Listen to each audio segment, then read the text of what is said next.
बस मोदी जी, बस बस 50 रोटी और बना दो बस, और एक भगोना भर के दाल और बना दो। अरे मैं योगी जी, हमने नहीं खाया, यही सिर्फ 2 रोटी है हमारे पास। एक रोटी को अखिलेश बना रहा है और एक रोटी को मैं ऊपर सेक रहा हूँ। 3 रोटी बची थी, एक राहुल को दे दी और ये दोनों हमारी दोनों की है। भाई कम से कम तुम 50 रोटी खा चुके हो, एक एक रोटी तो हमें खाने दो। लेकिन मोदी जी, ये कोई बात हुई? तुम्हारे यहाँ मेहमान बन के आने का फायदा क्या? अरे मेरी 100 रोटी की खुराक है, जब तक 100 रोटी नहीं खा लेता हूँ तब तक पेट नहीं भरता है। दाल भी तुमने इतनी पतली बनाई है कि दाल से ज्यादा तो गाढ़ा पानी होगा, पानी से भी पतली है तुम्हारी दाल। मैं कुछ नहीं जानता, मैंने अभी आधा पेट खाया है। 50 रोटी और बनाओ। अरे भाई योगी जी, 50 रोटी और कैसे बनाए? रोटी बेलते बेलते मेरे हाथों में छाले पड़ गए। एक रोटी राहुल खा रहा है, जिस रोटी को मैं बेल रहा हूँ ये तो मैं खाऊंगा, और जो तैयार हो रही है वो मोदी जी खा लेंगे। घर में सारा आटा भी खत्म हो गया। अरे भाई योगी जी, तुम बन ठंड के आ गए हमारे घर पे। अरे हमने तुम्हें कहा थोड़ी था हमारे घर मेहमान बन के आओ। क्या करा जाए, जब मेहमान बन के तुम घर आ गए तो खिलाना पड़ रहा है हमें। अरे हम एक एक रोटी खा रहे हैं, एक एक रोटी तो खाने दो हमें। चलो राहुल अखिलेश चुप हो जाओ, मेहमान भगवान के समान होता है। चल आटा ही तो खत्म हो गया। राहुल जा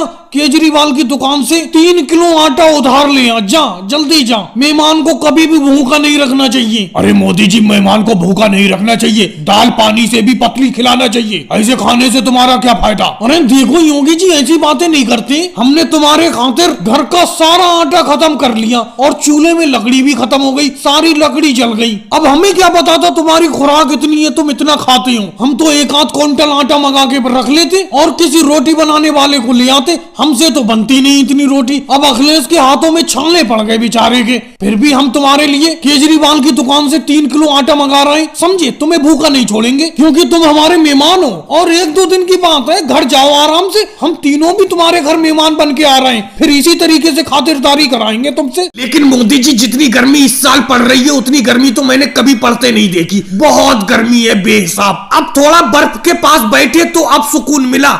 लेकिन मोदी जी, आपके दिमाग में ये आइडिया आया कैसे? बर्फ के पास गर्मी भगाने का ये आइडिया आपके दिमाग में कैसे आया? अरे राहुल, यूं ही दिमाग में आइडिया आ गया। रात में जब लेटा हुआ था, गर्मी बहुत थी, नींद आ नहीं रही थी, तो मैंने सोचा अगर सर्दी ज्यादा पड़ती है तो लोग आग के पास बैठकर सेकते हैं अपने आप को। जब आग से सर्दी भाग सकती है तो गर्मी किस चीज से भागेगी, यही मैंने सोचा। तो मेरे दिमाग में बर्फ का आइडिया आया और जैसी सुबह हुआ गर्मी ज्यादा पड़ी, मैं केजरीवाल की दुकान से ये बर्फ का टुकड़ा ले आया। अब अपना सब लोग बर्फ के पास बैठे हुए हैं। गर्मी भाग रही है कि नहीं भाग रही है बताओ? लेकिन मोदी जी, तुम थोड़ा कच्चा बर्फ लाए हो, ये ज्यादा पका हुआ बर्फ नहीं है, ये जल्दी पिघल जाएगा। जब ये पिघल जाएगा फिर क्या करोगे? अरे भाई, पिघलने वाली चीज तो पिघलेगी। अगर अपना सर्दी में आग के पास बैठते तो आग जलती थोड़ी रहती है, आग भी तो बुझ जाती है। समझे मेरी बात को अखिलेश? वैसे मोदी जी, आपके दिमाग में बहुत अच्छा आइडिया आ गया ये गर्मी भगाने का। अब गर्मी के दिन अच्छी तरीके से कट जाएंगे। वैसे मोदी जी, आप पहले गर्मी के दिनों में गर्मी से निजात कैसे पाते थे? कुछ किस्से बताओ हमें भी। बहुत आसान था योगी जी, बहुत आसान था। मैं और लालू जी ये बैठे हैं तुम्हारे बराबर में। हम लोग गांव की पीछे वाली नहर में नहाते रहते थे गर्मी में। दिन तो यूं ही कट जाता था, जब सूरज डूब जाता था तो थोड़ी तपन और आग कम हो जाती थी गर्मी की। इसी तरीके से गर्मी के दिन कट जाते थे। अरे योगी जी, थोड़ा सा उधर होके बैठो, तुम तो मुझे बैठने ही नहीं दे रहे हो, बर्फ को सेकने ही नहीं दे रहे हो। थोड़ा सा उधर हो जाओ।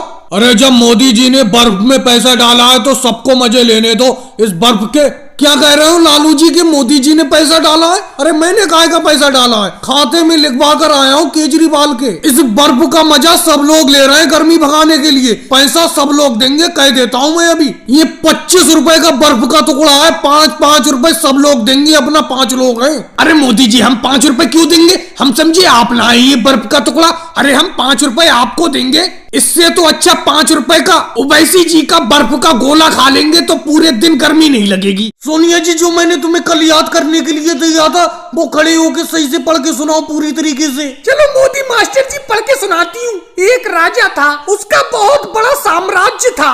राजा बहुत ही खुशहाल रहता था। रुको सोनिया जी, यहीं पे रुक जाओ। आप तो ये किताब में देख के पढ़ रही हो। मैंने आपसे कहा था कि ये मुंह जवानी याद करके लाना, बिना देखे याद करके लाना। मोदी जी, आप बिना देखे याद कर सकती हो? बताओ, आप मुझे पढ़ाओ या मत पढ़ाओ, बिना देखे मैं आप बिल्कुल भी याद नहीं कर सकती। और लालू जी, आपने सबक याद कर लिया?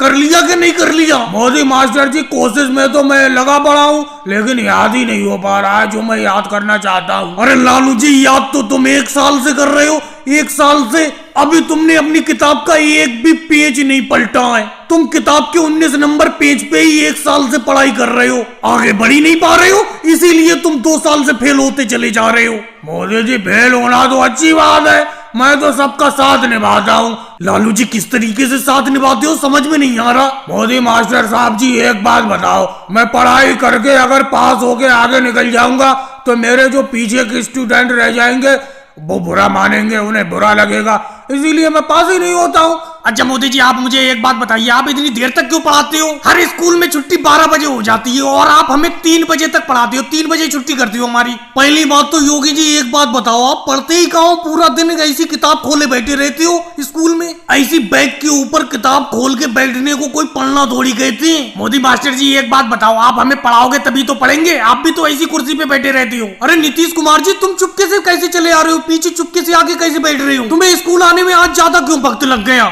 मोदी जी, एक बात बताऊं, स्कूल तो मैं जल्दी आना चाहता था, लेकिन गांव में एक मदारी आया हुआ था, मदारी का खेल देखने लगा। नीतीश कुमार जी, एक बात बताओ, तुम्हारे लिए पढ़ाई जरूरी है या मदारी का खेल? मोदी मास्टर जी, अगर मदारी का खेल मुझे भी पता चल जाता, मैं भी पढ़ने के लिए नहीं आता। अखिलेश, बेफालतू की तो बात करो मत, मैंने तुम्हें 103 का पहाड़ा याद करने के लिए दिया था, हो गया याद? मोदी मास्टर जी, जब 103 का पहाड़ा मुझे याद नहीं हुआ है तो अखिलेश को क्यों याद होगा? क्योंकि कोई भी पहाड़ा पहले मैं याद करता हूँ, उसके बाद अखिलेश को याद कराता। आ जाओ भाई लोगों, जल्दी जल्दी चले आओ, जल्दी जल्दी चले आओ, सांप का खेल देखने के लिए जल्दी जल्दी चले आओ। अरे अखिलेश, वहाँ कहाँ बैठे हो? थोड़ा सा अलग हट जाओ, तुम तो आगे घुस के बैठ गए, तुम्हें सांप के बराबर में बैठते हुए डर नहीं लगता? अरे इन भाई साहब को खेल दिखाने दो, तुम तो घुसे पड़े हो सामने। अरे नहीं राहुल भाई, कुछ नहीं होगा, यहाँ पे बैठने से कुछ थोड़ी हो जाएगा। पहली बात तो मैंने सुना है जो इनके पास सांप होते हैं, इनके दांत टूटे हुए होते हैं। क्यों भाई साहब, मैं सही कह रहा हूँ ना? नहीं, ऐसा कुछ नहीं होता है। तुम्हें इस सांप के दांत दिखाऊं? सारे के सारे दांत दिखा दूंगा अभी। ये हमारे पालतू सांप होते हैं,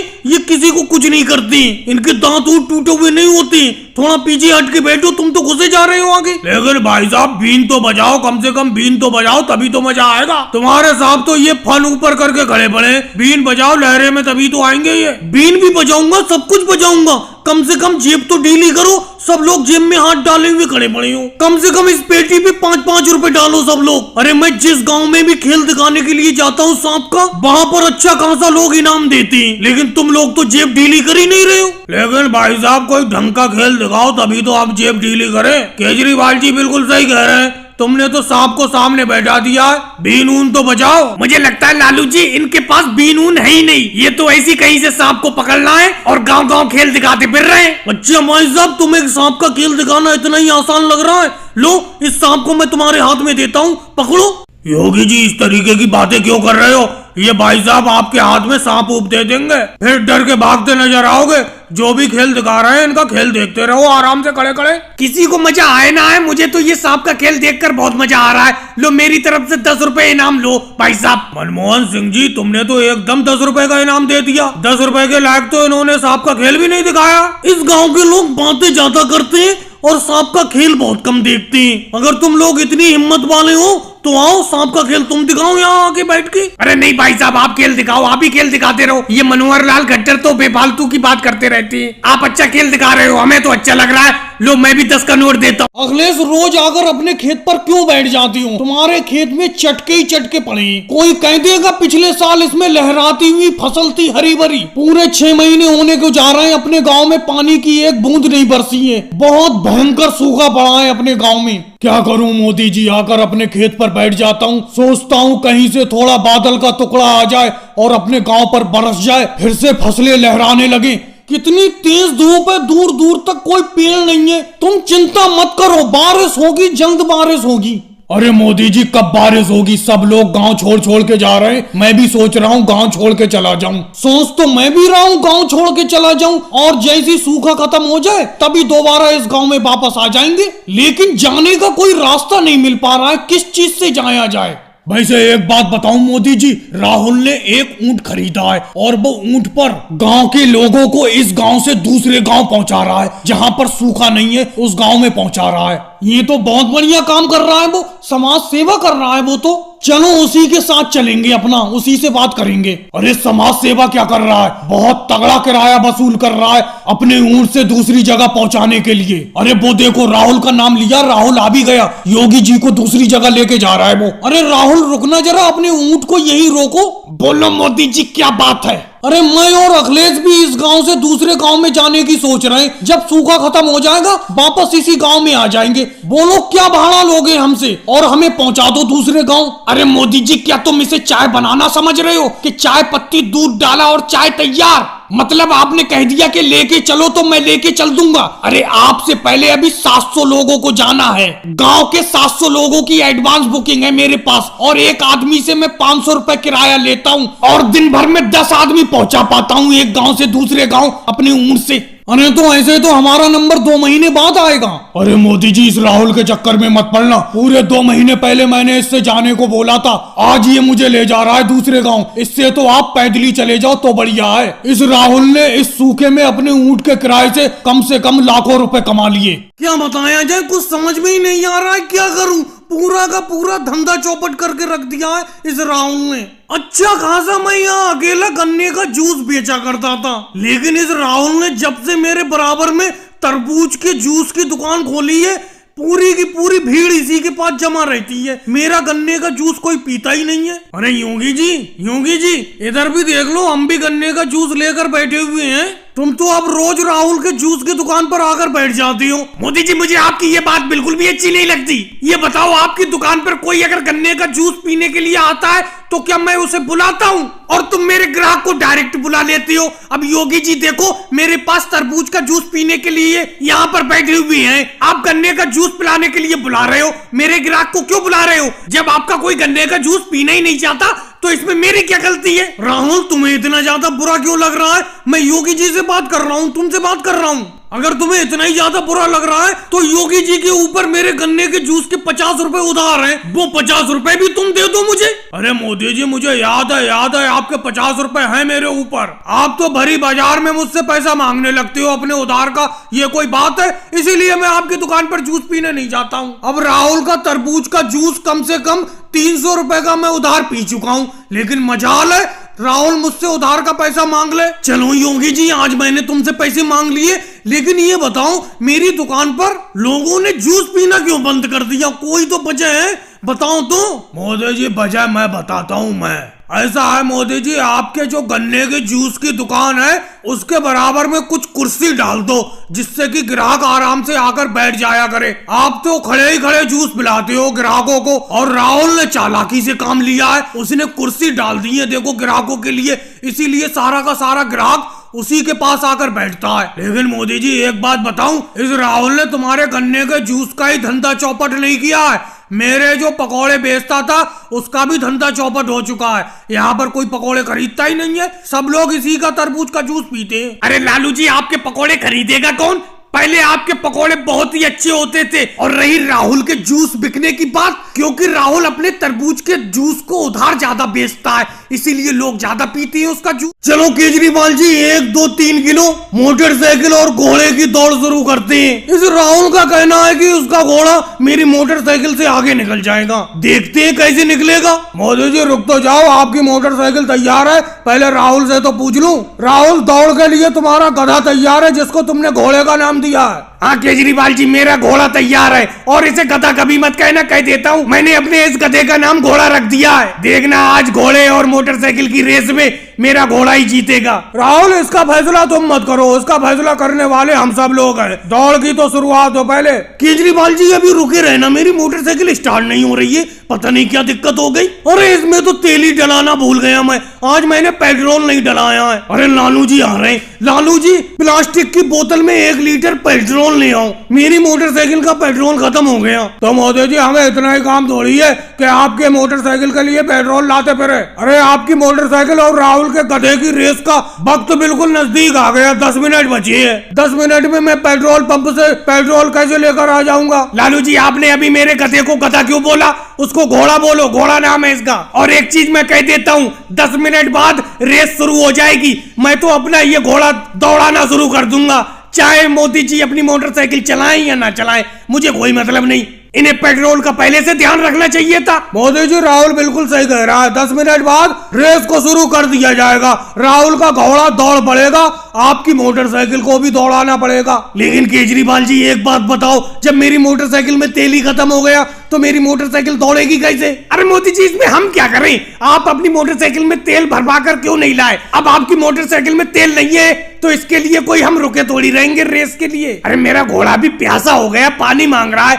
लालू जी एक बाल्टी जरा पानी भरकर ले आओ, अपने घोड़े को पिलाऊंगा, क्योंकि जब तक ये प्यासा रहता है एक कदम आगे नहीं बढ़ाता है। जब मैं मोदी जी की मोटरसाइकिल के लिए पेट्रोल नहीं लाया तो तुम्हारे गधे के लिए पानी कैसे लाऊंगा? लालू जी फिर आपने गधा बोला मेरे घोड़े को। मोदी जी एक काम करते, मेरा गधा भी आगे नहीं बढ़ेगा, आपकी मोटरसाइकिल भी आगे नहीं बढ़ेगी, अपना ही दोनों भाग लगा देते रेस में। ये ठीक है राहुल, ऐसा ही करते। चलो मोदी जी, मुझे लगता था बड़ा दिक्कत होगी तुम्हारे ट्रक का ये आगे वाला हिस्सा यानी कि केबिल लाने में, लेकिन मेरा घोड़ा आराम से ले आया। चलो अब इसे उतरवा लो और मेरा किराया भी दे दो। वैसे मोदी जी एक बात पूछूं, ये आपके ट्रक का आगे वाला हिस्सा अलग कैसे हो गया ट्रक से? 2 टुकड़ों में कैसे बट गया तुम्हारा ट्रक? अखिलेश मैं क्या बताऊं, मैं कितने बड़े नुकसान में बैठा हूं तुम्हें बता नहीं सकता। मेरा ट्रक चलते चलते 2 टुकड़ों में बट गया। अब आगे वाला हिस्सा यानी कि केबिन तो मैं तुम्हारी घोड़ा गाड़ी पे रख के ले आया, अभी पिछले वाला हिस्सा भी लाना है, फिर दोनों हिस्सों को मुझे वेल्डिंग कराना है, दोनों को ज्वाइंट कराना है। और अखिलेश अभी तुम पैसे के बारे में बात कर रहे थे, पैसे कौन से पैसे की बात कर रहे हो तुम? अरे मोदी जी कौन से पैसे की बात, कैसी बात करती हो? जो तुम्हारे ट्रक का अगले वाला हिस्सा मैं अपनी घोड़ा गाड़ी पे लाद के लाया हूँ यहाँ पर दुकान पर, तो इसके पैसे दो मुझे। भाई अखिलेश भड़कना मत, एक बात जरा ठंडे दिमाग से सोचो, तुम्हारा किराया किस बात का हो गया? तुम मेरे ट्रक के केबिन में आराम से बैठ के आए हो। अखिलेश मैं अपने ट्रक के केबिन में अगर कोई सवारी बैठाता था तो उस सवारी से मैं 10 किलोमीटर दूरी के 500 रुपए लेता था, और तुम तो 5 किलोमीटर दूरी से लाए हो मेरे ट्रक के केबिन को और उसमें बैठ के आए हो, तो किराया दो तुम। उसी किराए में से मैं तुम्हें 100 रुपए दे दूंगा, तुम्हारा किराया 100 रुपए बना। अरे कैसी बात करते हो मोदी जी, तुमने तो मुझे उल्टा फांस दिया। अरे मेरी घोड़ा गाड़ी पे तुम्हारे केबिन ने पूरी जगह घेर रखी थी, कहीं बैठने की जगह नहीं थी, तो मैं अंदर बैठ के आ गया। कहाँ बैठ के आता? तो तुम केबिन में बैठने का किराया लोगे? अरे इंस्पेक्टर योगी जी आ गए। इंस्पेक्टर योगी जी, मोदी जी मेरा किराया नहीं दे रहे हैं, घोड़ा गाड़ी पे मैं इनका ट्रक का अगला हिस्सा लाया था, ये केबिन। क्यों भाई मोदी जी अखिलेश का किराया क्यों नहीं दे रहे हो? किराया दो उसका। योगी सर जी पूरी बात जानो तभी मुझसे किराया मांगना। ये मेरे ट्रक के केबिन को अपने घोड़ा गाड़ी पे लाद के लाए थे और उसमें बैठ के आए थे, ये बताओ उसमें बैठने का मैं अपना किराया नहीं लूंगा? ये मेरे ट्रक के केबिन में अंदर बैठने का किराया दे दे, मैं इनका किराया दे दूंगा, नहीं तो ये अपने रास्ते अखिलेश, मैं अपने रास्ते। बात तो सही कह रहे हो मोदी जी। अखिलेश तुम मोदी जी के ट्रक के केबिन यानी कि अगले हिस्से में अंदर बैठ के क्यों आए? तुम बाहर बैठ के आते, अब तो किराया बराबर हो गया दोनों लोगों का। मोदी जी आपका ट्रक के 2 हिस्से कैसे हो गए?